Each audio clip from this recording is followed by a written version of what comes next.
Assalamualaikum warahmatullahi wabarakatuh. Sugeng enjing para siswa kelas gangsal. Dinten iki Bu Linda arep menehi materi piwulang setunggal pidato utawa sesorah.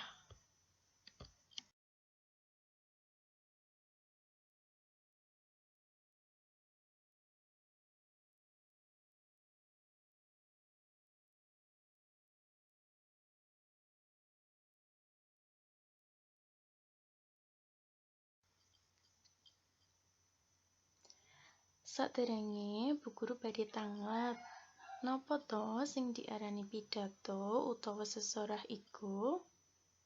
Nah, ayo sakniki kita sareng-sareng sinau babagan pidato utawa sesorah. Pidato utawa sesorah yaiku micara ing sangarepe wong akeh utawa umum. Pidato utawa sesorah uga nduweni arti medharake utawa njlentrehake gagasan utawa panemu kanthi migunakake basa lisan ing ngarepe wong utawa pamireng akeh. Medharake utawa njlentrehake niku ing basa Indonesia niku menjelaskan. Dadosé menjelaskan gagasan utawa panemu kanthi migunakake basa lisan ing ngarepe wong utawa pamireng akeh. Ancasing utawa tujuan pidato utawa sesorah. Pidato utawa sesorah nduweni sekawan ancas utawa tujuan. Nomor setunggal yaiku atur pambagya utawa sambutan kanggo nampa rawuhe tamu kayata acara supitan, mantenan, tanggap warsa utawa ulang tahun lan sakpiturute. Angka kalih yaiku atur pawarta utawa informasi. Informasi bisa awujud palapuran utawa bab marang pamirsa supaya gamblang utawa cetha. Angka 3 yaiku atur panglipur. Yaiku kanggo aweh panglipur gawe seneng utawa menghibur. Tujuane supaya sing ngrungokake seneng atine. Angka sekawan yaitu atur pangajak. Ancase ngajak-ajak yaiku sesorah sing sifate niku wau ngajak-ajak supaya sing mirengake iku percaya banjur kepencut melu katut ketarik atine lan gelem nindakake apa sing diadarake ing pidato utawa sesorah. Lajeng bab wigati utawa digatekake nalika pidato utawa sesorah wonten sekawan yaiku angka setunggal basa. Basa kang digunakake kudu cocok karo sing diadepi. Tuladhane basa ngoko niku digunakake menawi kang diadepi iku bocah utawa wong sing luwih enom. Nah, terus basa krama. Basa krama iku digunakake menawa kang diadepi tiyang ingkang luwih tuwa utawa tiyang sing dihormati. Angka kalih yaiku busana. Padha karo tetembungan ajining raga saka busana. Dados nggunakake busana kang becik lan sopan menawi badhe pidato utawa sesorah. Kanggo ngurmati sing mirengake uga kanggo njagani lan ngejeni awake dhewe. Angka 3 yaiku swara. Swara kang diucapake menawi lagi pidato utawa sesorah kudu kepenak dirungokake. Ora lirih, ora keseron, ora kalonen.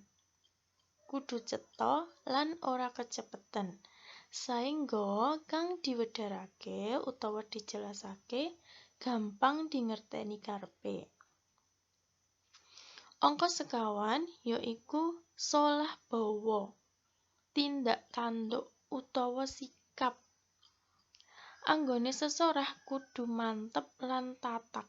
Solah bawane wong kang pidato utawa sesorah kudu mantep lan tatak. Madhep marang pamireng, tangan saged ngapurancang, aja ndingkluk utawa ndangak.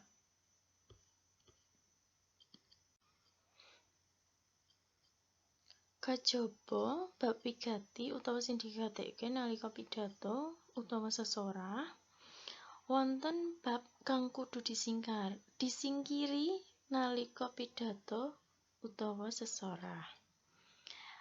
Wonten 9 ingkang setunggal, angka setunggal, polatan besengut. Nah, menawi pidato utawa sesorah niku mboten pareng besengut wajahe, mboten pareng nggih. Terus mboten pareng gugup. Terus guyu sing digawe-gawe. Kerep ndeleng catetan. Nah, niku. Terus lajenge mboten pareng bola-bali ngobahake tangan utawa sikil. Terus ngadeg kaku kaya wong baris. Nah, niku. Terus mloka mlaku, tangan metenteng. Nah, niku mboten pareng nggih. Terus sing terakhir tangan mlebu sak klambi utawa kathok. Salajengipun yaiku metode pidato utawa sesorah. Tata cara utawa metode pidato utawa sesorah bisa katindakake kanthi cara mangkene. Wonten sekawan metode. Ingkang angka setunggal yaiku metode naskah. Pidato utawa sesorah cara niki migunakake teks utawa naskah kang diwaca kanthi langsung. Cara iki nduweni kekurangan amarga antarane pidato lan pamireng ora bisa bebas anggone padha nyawang. Angka kalih yaiku metode apalan. Pidato utawa sesorah cara iki kanthi nyawisake naskah utawa teks banjur diapalake. Angka 3 metode impromptu. Pidato utawa sesorah cara iki ora nyawisake luwih dhisik bahan amarga wektune cumpen utawa terbatas. Nanging kanthi adhedhasar kapinteran, kawruh lan pengalaman, kagiyatan pidato bisa katindakake kanthi lancar. Angka sekawan yaiku metode ekstemporan. Pidato utawa sesorah cara iki nganggo cathetan cilik kang isine balunganing utawa kerangka karangan. Cara pidato iki ora ngapalake tembung-tembung, nanging ngembangake nganggo basane dhewe.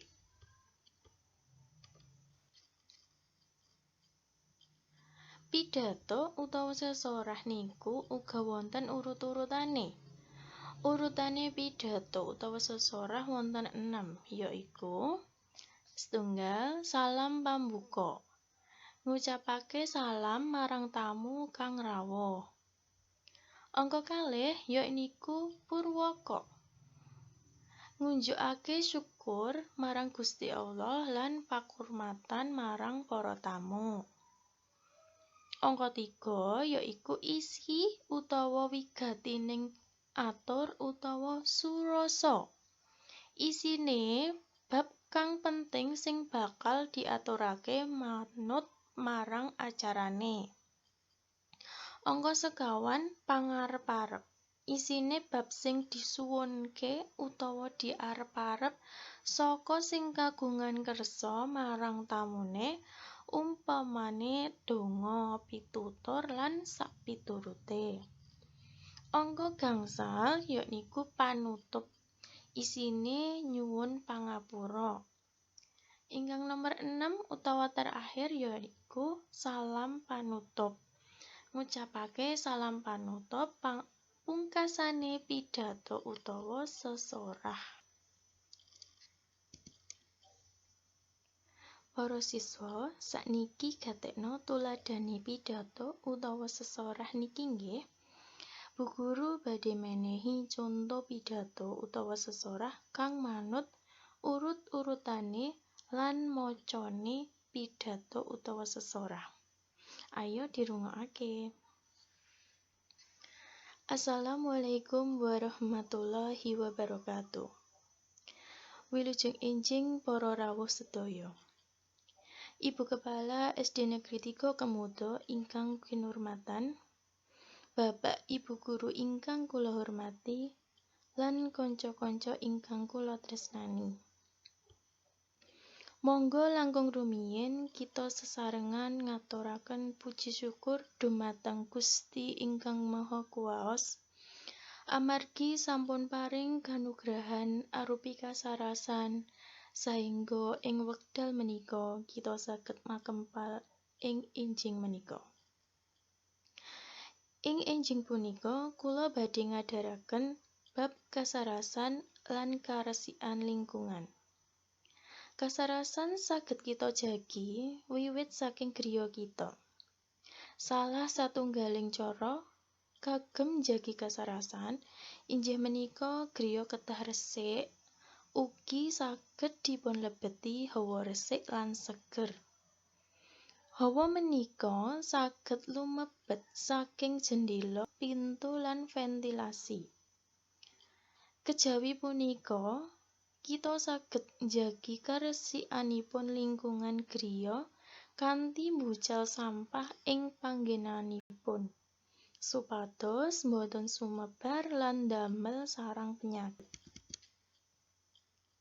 Mugi-mugi kita saged langkung nginggahaken kesadaran kagem njagi kasarasan lan karesikan lingkungan. Ugi Gusti Allah Maha Kuwaos tansah ngreksa kasarasan kagem kita sedaya. Mekaten ingkang saged kula aturaken, mbok bilih wonten kalepatan anggen kula matur nyuwun agunging pangapunten. Wassalamualaikum warahmatullahi wabarakatuh. Nah niku wau tuladhanipun pidato utawa sesorah lan cara macane. Anak-anak nyoba nggih maca ing omah sareng bapak utawa ibu. Cukup semene materi dinten iki. Muga-muga bermanfaat kanggo anak-anak. Nah, tugas basa Jawa dinten iki wonten ing link sing Bu Guru kirim ten grup. Semangat sinau anak-anak. Wassalamualaikum warahmatullahi wabarakatuh.